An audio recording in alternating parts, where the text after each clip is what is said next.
Hello and welcome to the Cue-Rious Minds podcast, where we uncover the mental game of cue sports.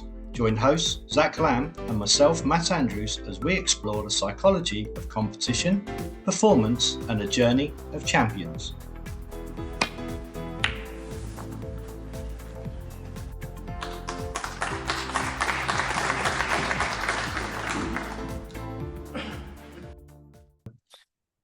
Right, Zak, welcome back to Cue-Rious Minds podcast. It's a bit of a special for the World Championships, kind of a snippet that we're doing.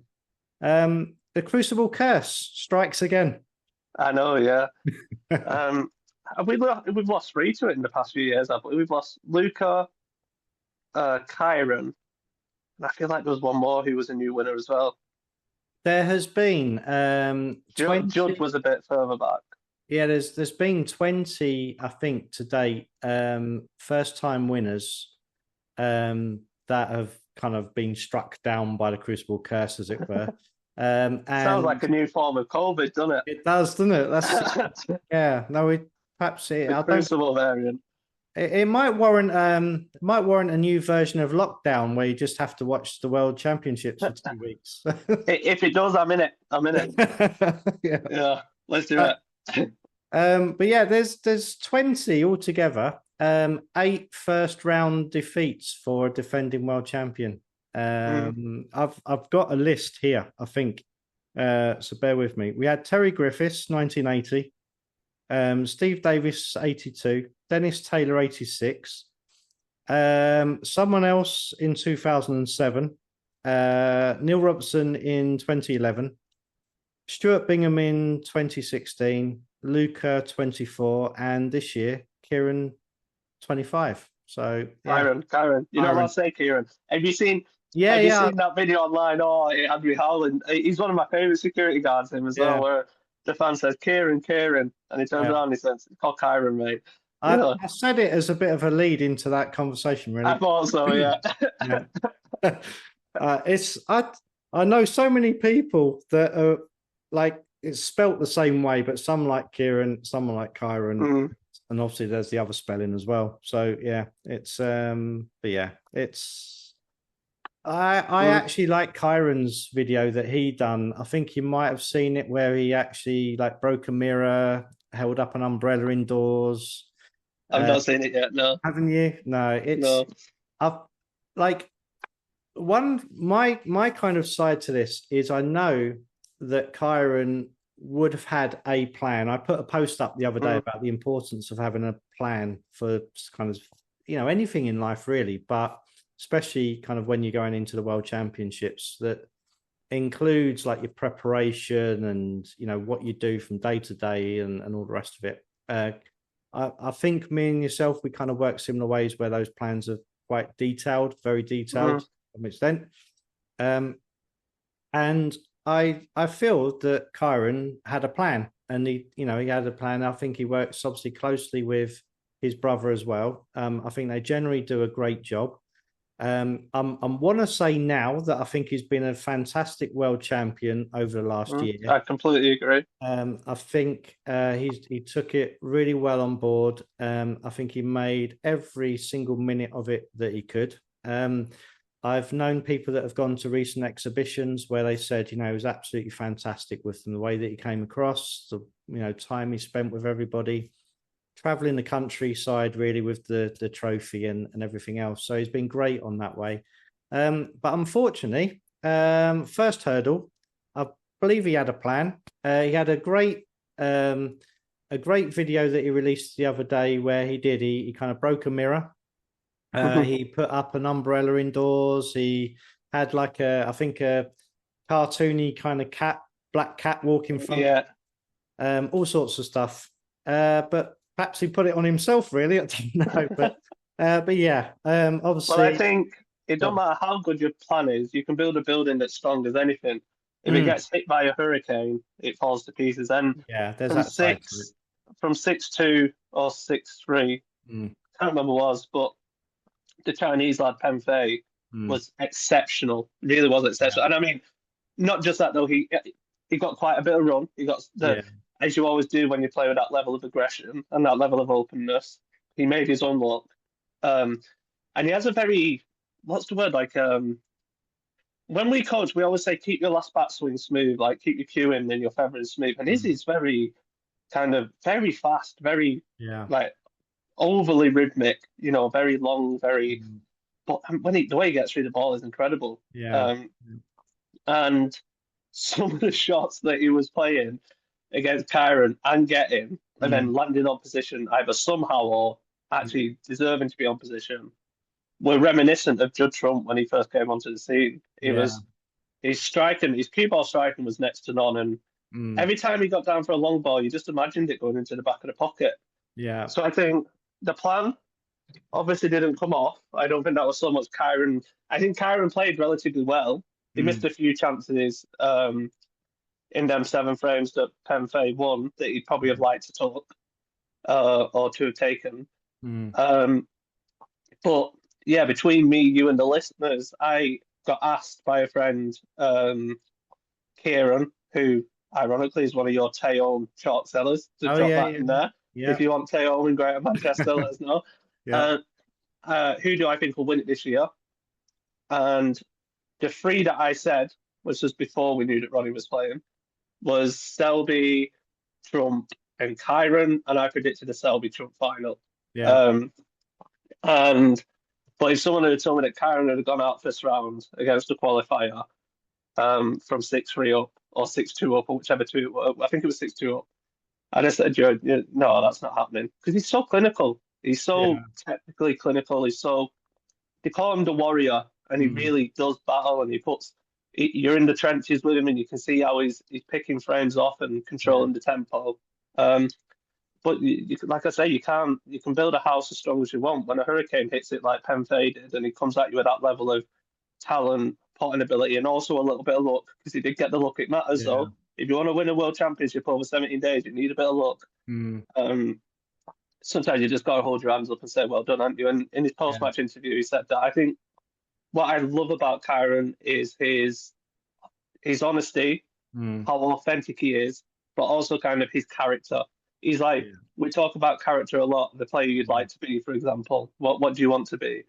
What type of personality do you want to be? How do you want other people to view you? If everyone in the snooker world was viewed the way Kyron was, then we'd have a great community, wouldn't we? Yeah, I think, I think he really has. I think he's obviously grown as a character and a player over the years. I think a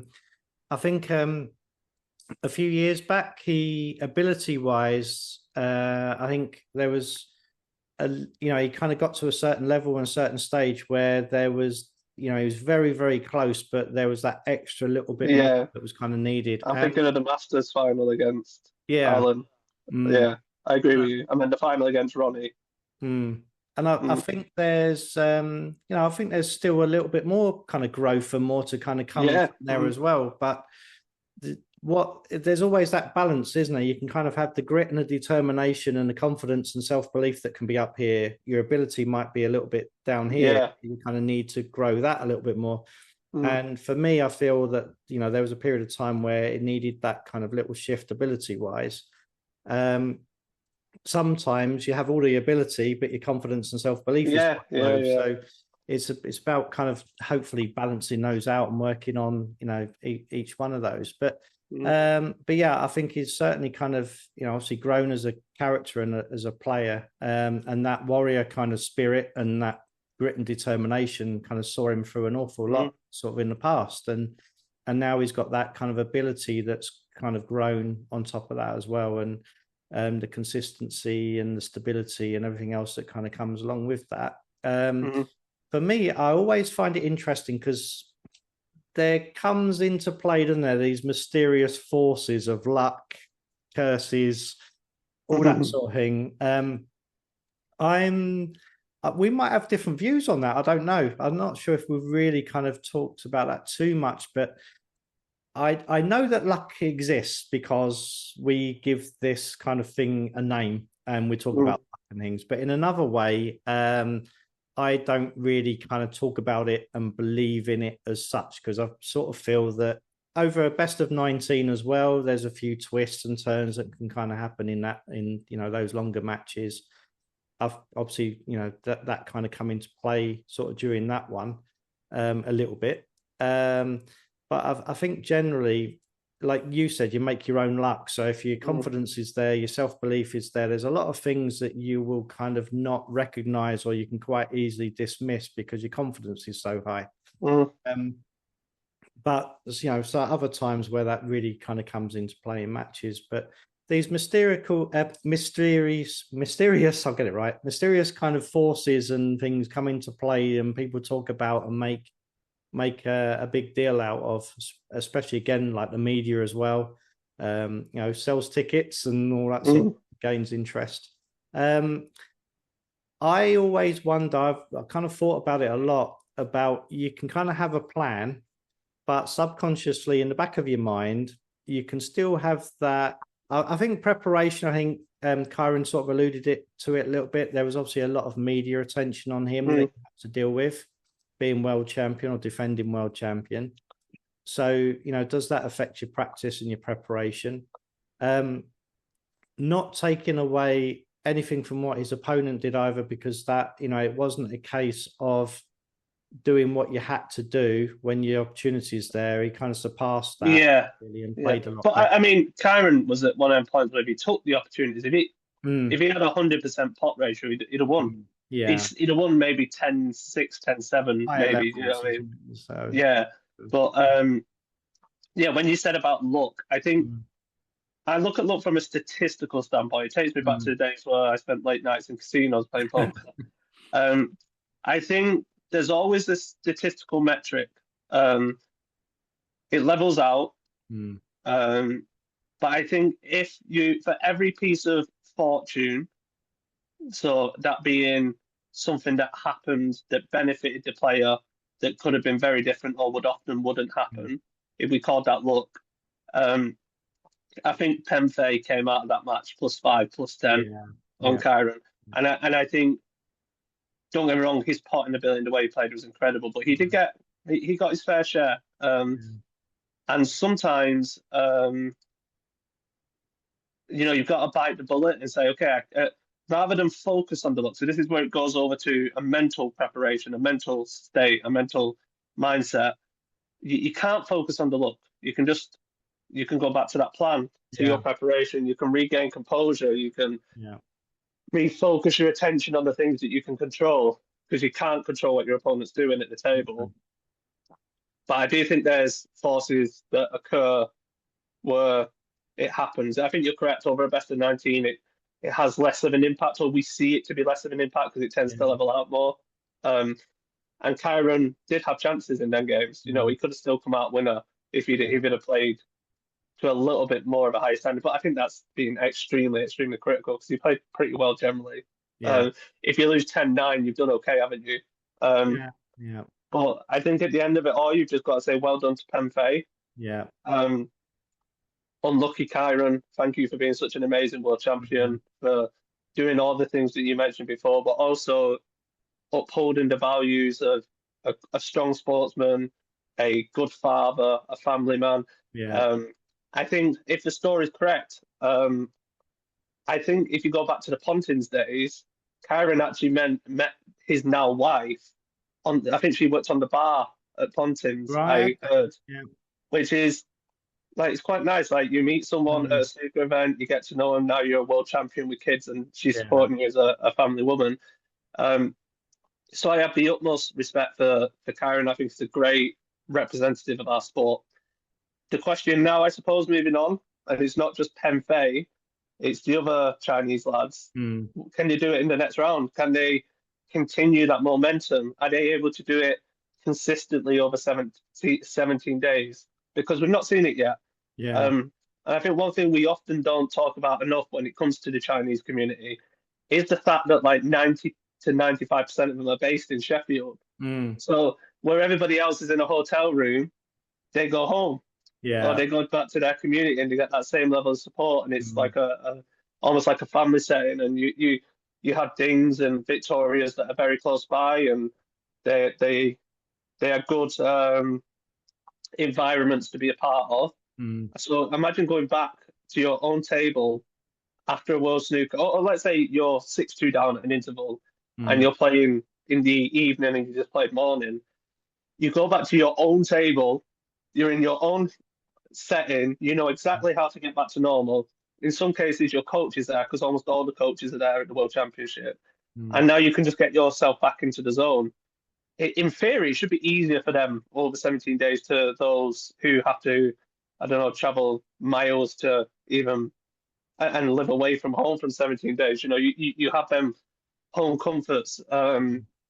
There was a lot to talk about Ronnie winning so many Masters because he always felt so comfortable, and it was just a drive down to the venue, for example. I don't know how accurate that is, but you can like correlate the two. You can reconcile and understand that being at home in your own comfort zone and then just kind of going for a 15-minute walk to the venue, in many cases the Chinese lads, and playing is much more beneficial. So I'm interested to see, specifically Pen Fei, is he capable of stringing together days of them form? Because the last person I remember watching who strung them streaks together of frame after frame after frame, I think he won 7 in a row against Kyron, was Luca. Yeah. And I think he won 8 in a row against Ronnie from behind.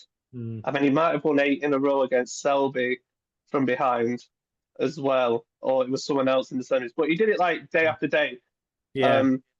So, like, from Pen Fei's perspective, can we get that level of consistency that maybe is required to become a World Championship winner? And also, can the other Chinese lads, specifically Xing Tong, string something like that together? So I realise I've thrown a lot of questions at you there, Matt. Feel free to feed in. The first thing I've got in my mind is the kind of point you made about Kyron meeting his future partner and things at Prestatyn, because the only thing I ever met at Prestatyn was the seagulls that were the size of horses at that place. So it's you kind of, and the asbestos monster. It brought back a lot of memories.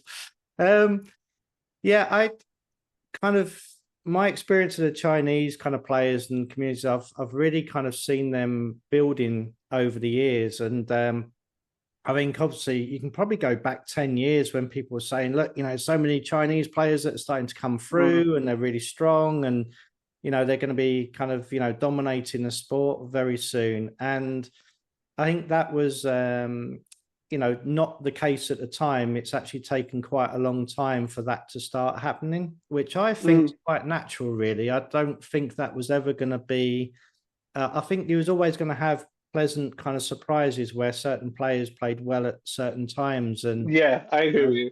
But I think it was always a case of building thing. And in my opinion, years ago, when kind of Ding came onto the scene and things, they were very, I think it had a lot to do with kind of the way they practiced and who they practiced with, around sort of certain patterns and routines and things like that.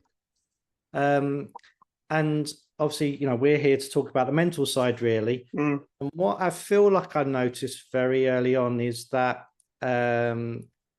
Western sort of players kind of still had that old-fashioned kind of, Chinese players are mysterious. You know, they've got, we're not sure how we kind of compete against them. And sometimes that would unsettle kind of Western players as such. But then fear of the unknown almost.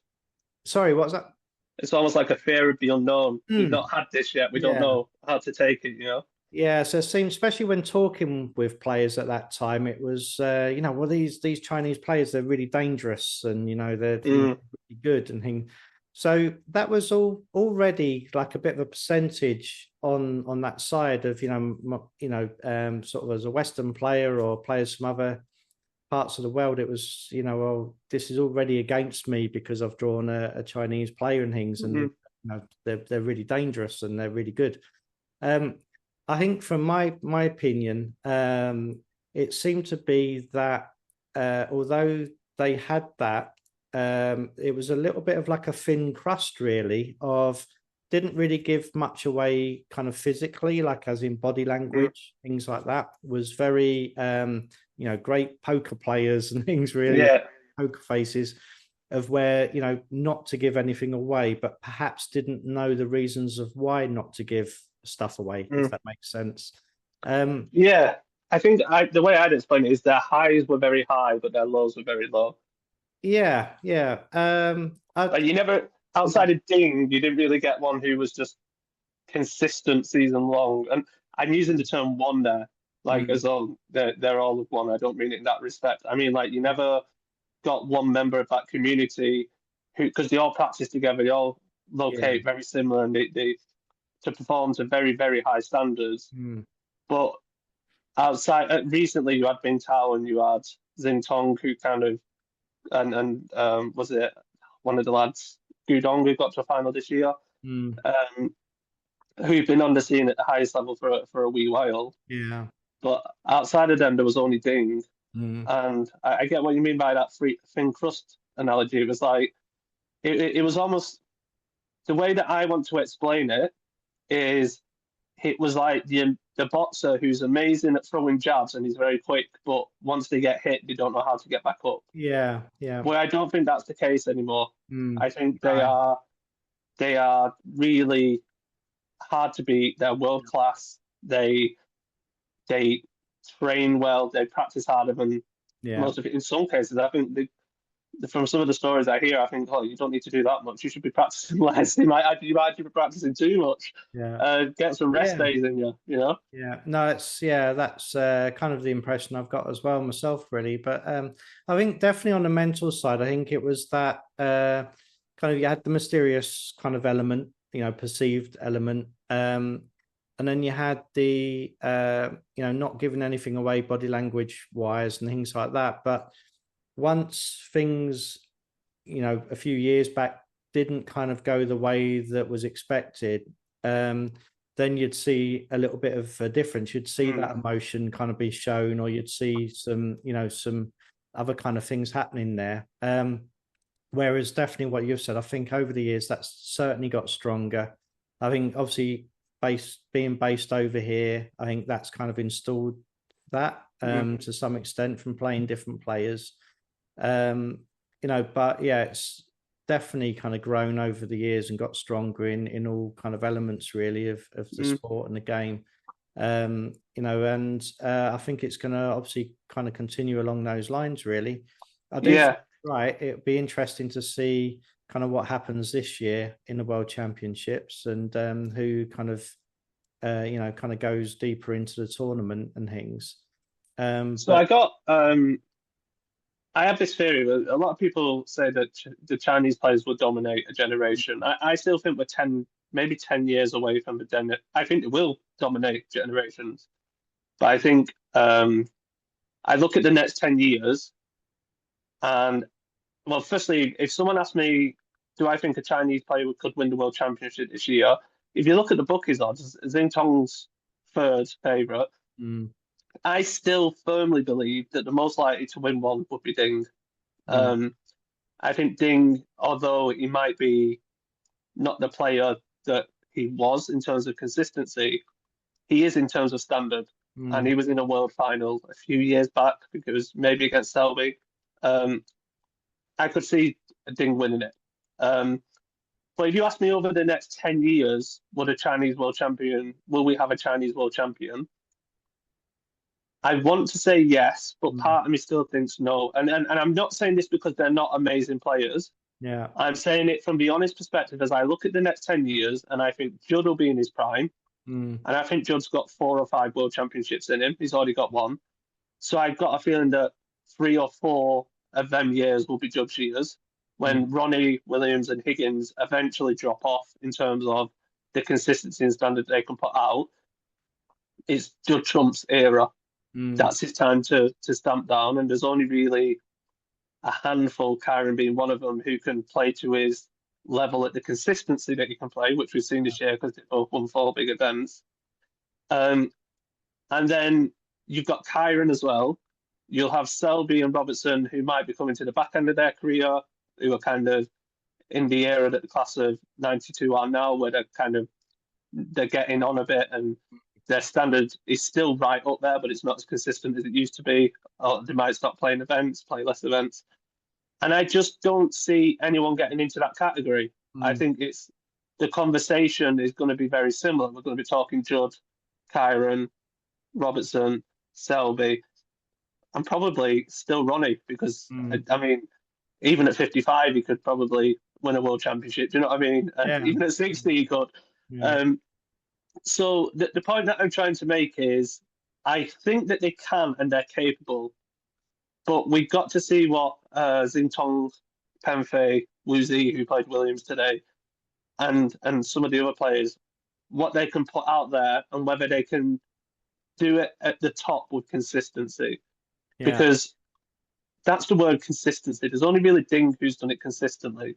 And I listen, I'd love to eat my words. If this podcast goes on for 10 years and we're looking back and there's 5 Chinese world champions, I'm going to look like I've got egg on my face, aren't I? But and I'd love for that to be the case. But I'm just going to go back to what I said originally, that I think in 10 years' time, we might be looking at 5 Chinese world champions in 10 years when some of the Chinese lads are older, more experienced, and have like mid-30s, early 40s. I think that's the time when we will see kind of this new generation really flare through for Chinese youngsters. But I don't think we're there yet. What's your opinion on that? I made a very out there opinion there. No, it's an interesting one, and I think it's one of the things where it's perhaps a little bit different. I kind of get that. I think in 10 years' time, I think that's when you'll see perhaps sort of some domination kind of going on.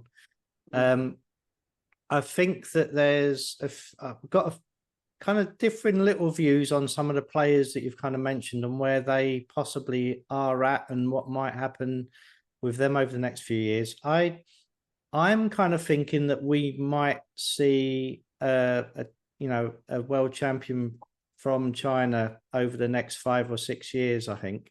That's where I'm kind of, so perhaps a little bit sooner than like yourself.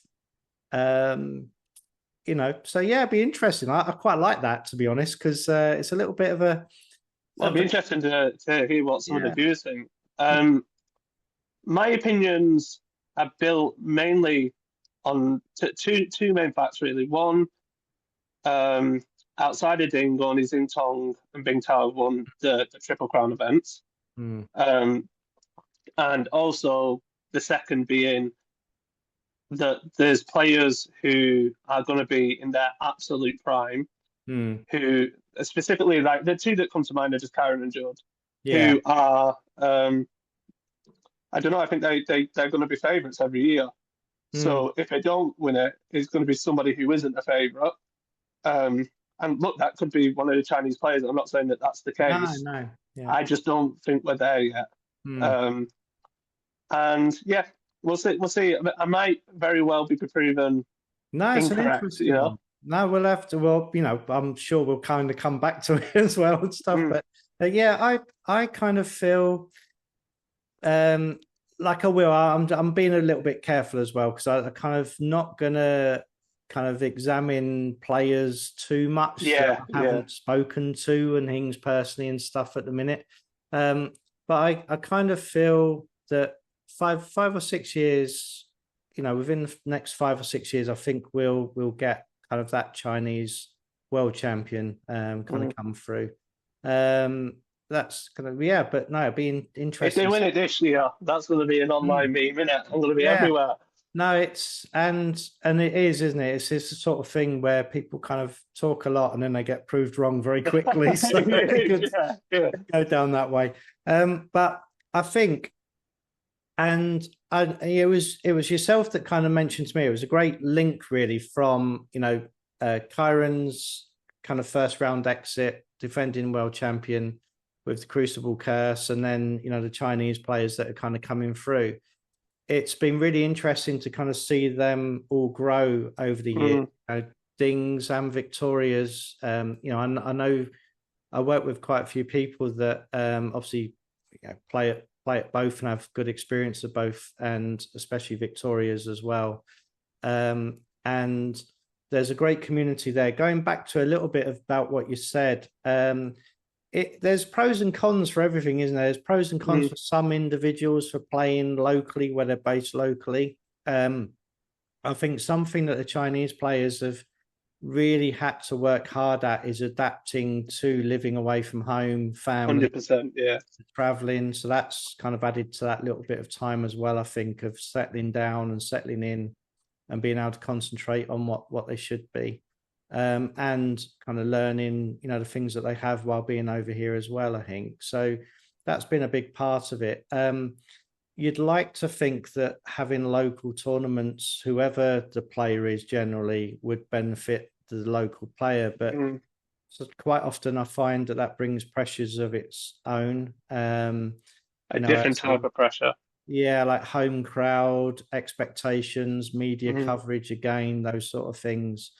Again, you'd like to think that individuals would, walk into an arena, you got most of the crowd on your side. That's brilliant. That's great.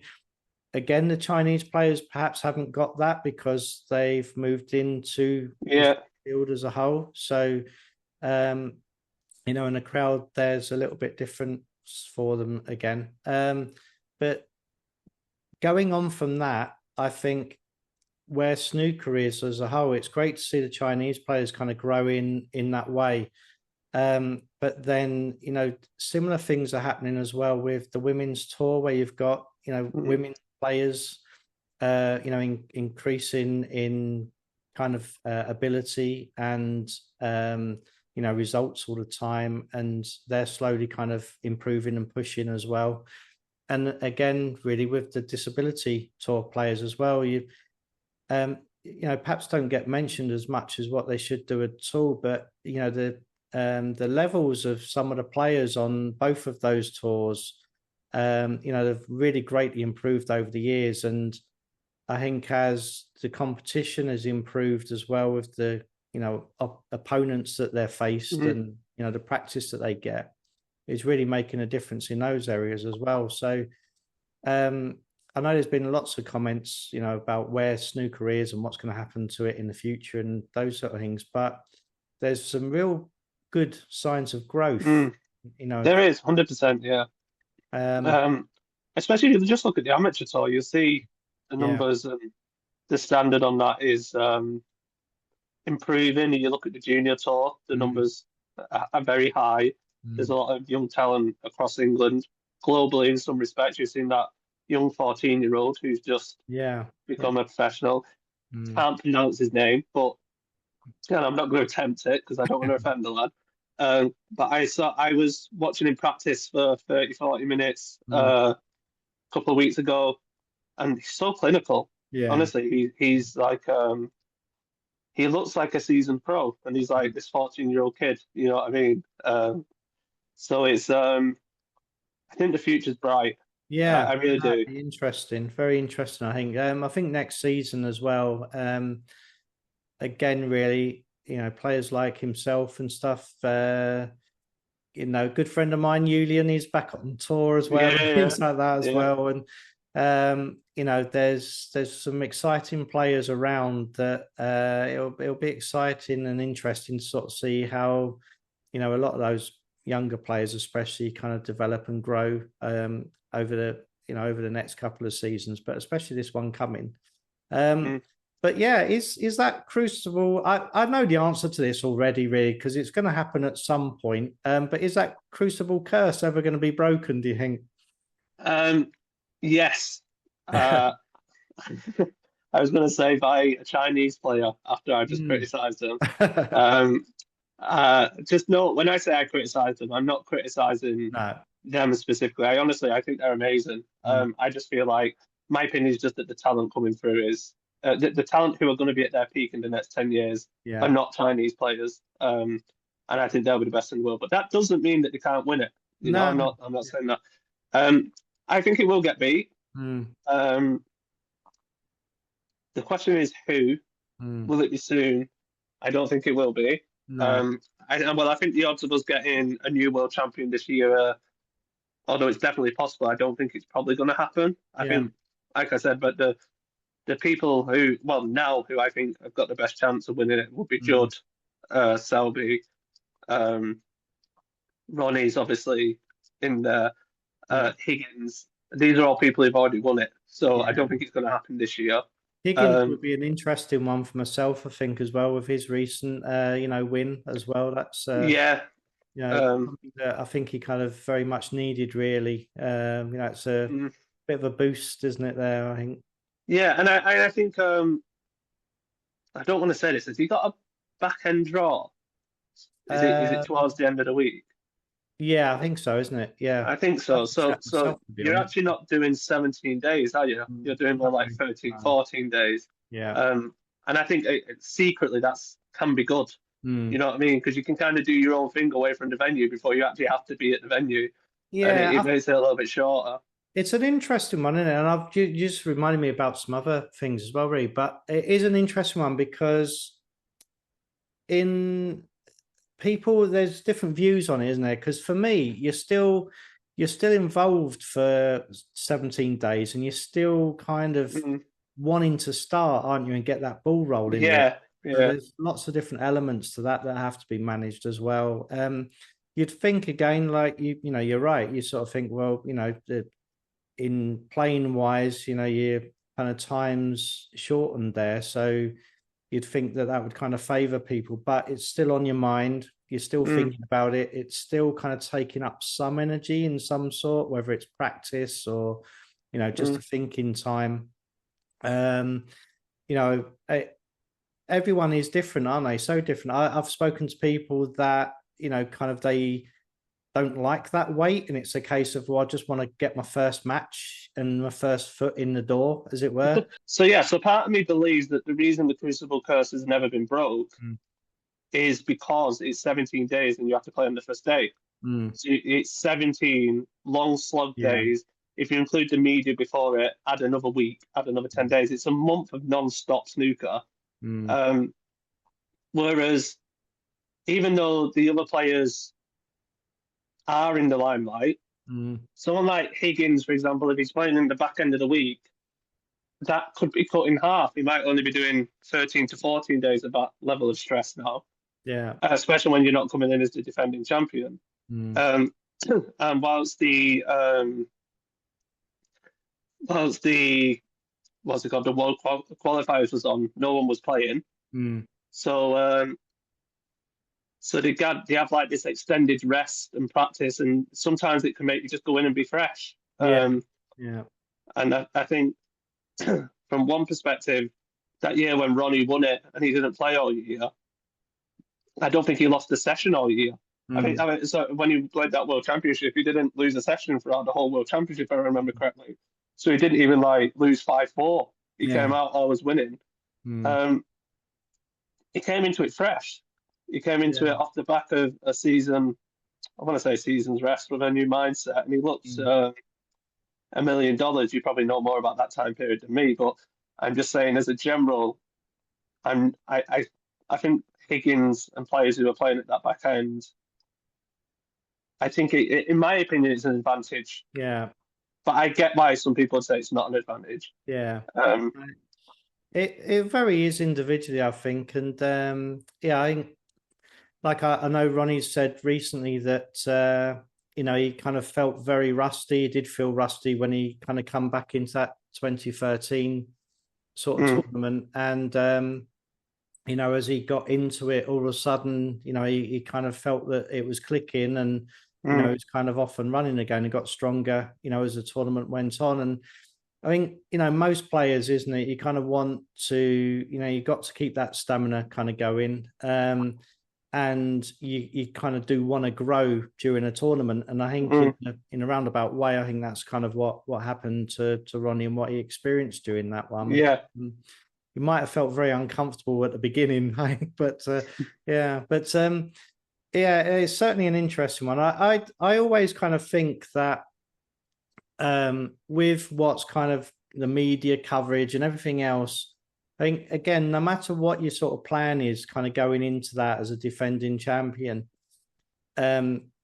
that little bit of something there, as in, this Crucible Curse. And I know Kyron sort of tried to make light of it and stuff with his kind of video.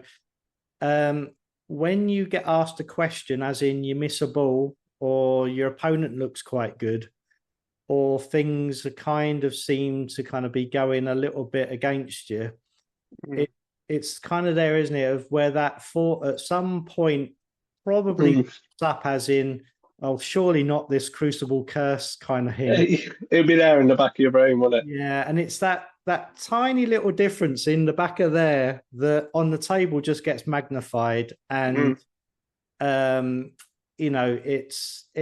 only takes a very small difference in thinking or anything like that to make a big difference on the table, doesn't it? I think absolutely, yeah.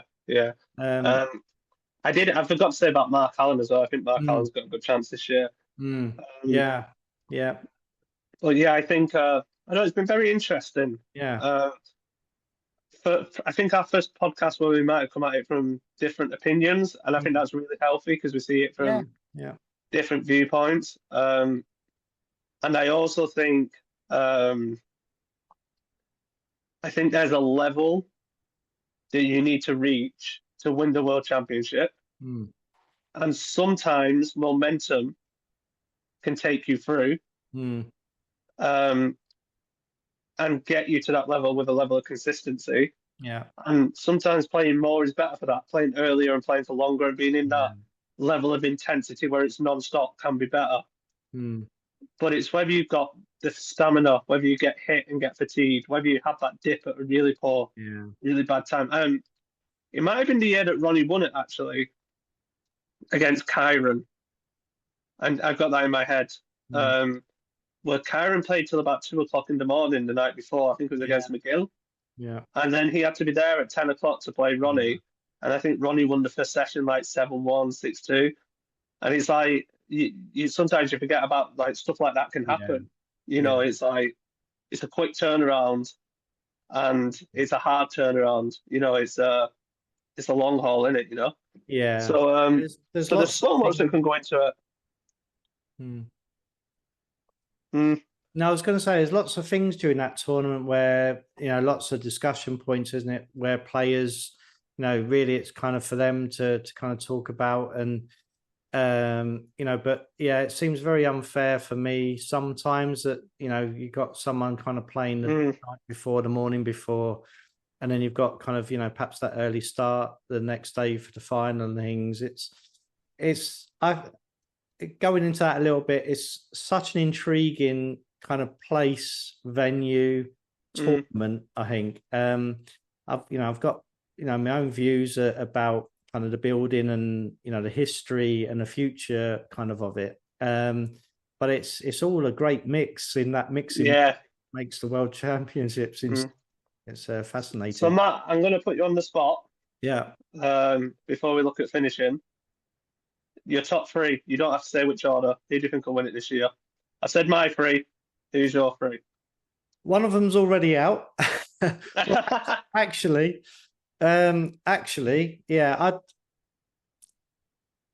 Do you know what? It's everything on the line for me, really, at the moment. I'm afraid. I'm a great fan of Neil Robertson. Unfortunately, while we've been doing this, I've seen the result this evening. I'm so pleased that he's kind of, really kind of come back this season and, got things back on track and shown again a lot of what he can kind of do. He was one of my favourites, like an outside kind of favourite, really, because I think he's obviously got that. He's a top bloke as well, isn't he? He's got that building process to kind of, still going on at the moment. Kyron was one of my others. I kind of felt that he Two are gone. Yeah. And yeah, so it leaves me to place everything on the Rocket, I'm afraid. I think I always try to kind of be unbiased and things like that, but when it comes to him, he's got that magical ingredient. He really is an artist, and you never know with him. It's either going to go one way or the other. And yeah, I'll kind of put everything sort of on him. I think it's that same old question of, if you had one frame to kind of play, who would you kind of you're choosing Ronnie. put your money on, really, or who would you ask to play it? And obviously in that mix, it was always like Hendry, Williams, Higgins, Ronnie. And, there's safer options, as in Hendry and Higgins, probably. But, I'd still, if you kind of asked Ronnie to do it, at least you're going to have an adventure and it's going to be fun along the way. So that's the way I'm going. So I'll make my one-man prediction since you've had a one-man out of the three. And just to be different to you, I'm going to go with Judd. I think Judd will win it. Again, nice guy. And I think on paper might be the best player in the world in form at this moment in time, what I'm saying. Yeah. So I've got a feeling Judd will do it. I think it'd be his second World Championship this year. Yeah. And my original prediction was Judd versus Selby in the final. So I'm going to stick with that. But please note that I made that prediction before Ronnie had agreed to, not agreed, had vocalized that he's playing the tournament. I think prior to that, I'd have said a Judd-Ronnie final. But I think it'll probably be, if I remember correctly, it'd be Ronnie versus Selby in that half of the draw, and I think that'll probably be the semi-final. Yeah. And yeah, I just got a feeling about Judd this year. Yeah. I think he's at a level. This is his time to say, I'm Judd Trump. I'm winning world championships. I've got my triple crown. I want the second. I want the third. I want the fourth. I want the fifth. Yeah. I think this is his time. Yeah. So I'm going all out there and saying Judd. Yeah. And in a few weeks' time, when we've got a new winner, and it's one of the Chinese lads, we'll delete this video. We'll delete this podcast. Yeah.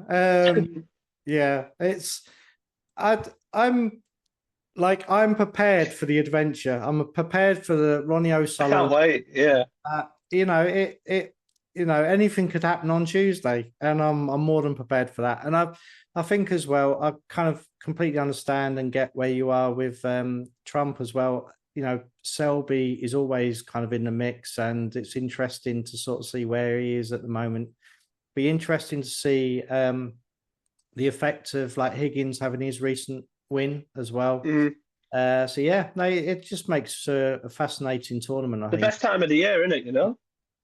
It is for snooker fans. It's not for anyone else, I think. So I've heard a few moans already. It's all you're seeing on telly is snooker. Why is that? And then you tell them, well, it's the World Championships. My friends say, why are you always busy? It's like we've not seen you for 2 weeks. I'm like, it's World Championship. What do you expect? And they're like, oh, we're going here on Saturday. He's like, I'm not. No. Whoever's playing. So I've got to do Q school prep. It's just that time of year, isn't it? That is, it's non-stop, really. It's not, and it makes the years like you have something to measure years by. And it is. I've had quite a few phone calls recently over the last couple of weeks about people kind of wanting to work together and things like that. And it's that kind of time of year where you're having to explain. I'm kind of have to get back to you in a week or so, because of the World Championships qualifiers, Q school. So really busy. It's the sacrifices we make for having the best job in the world is what I think. No, definitely. It's and there's there's the other sports there as well, things as well, and looking after children. So which is great. Luckily I haven't got that. No, not yet. And although it is marking time soon and dissertation submissions for most, so it is busy educationally, but it's a good time. Matt, thank you for your time. It's been as good as ever. And we'll see you probably, what do you reckon, end of the World Championship reflection, maybe. We might have another special coming up in between, mightn't we? And we'll see how the tournament kind of goes. And if there's some things to talk about, we can kind of hop on again and have a chat about those. But that'd be great. All right. Well, take care. Enjoy your night. I'm going watching the rest of WrestleMania. Okay, all right. Enjoy that. I just don't know how that either of us would work in that environment because I daren't say what I've got in my mind really, but it's just a different sport, isn't it? Yeah, sports entertainment they call it. Yeah, So yeah, be interesting. Have a good evening anyway. Enjoy that.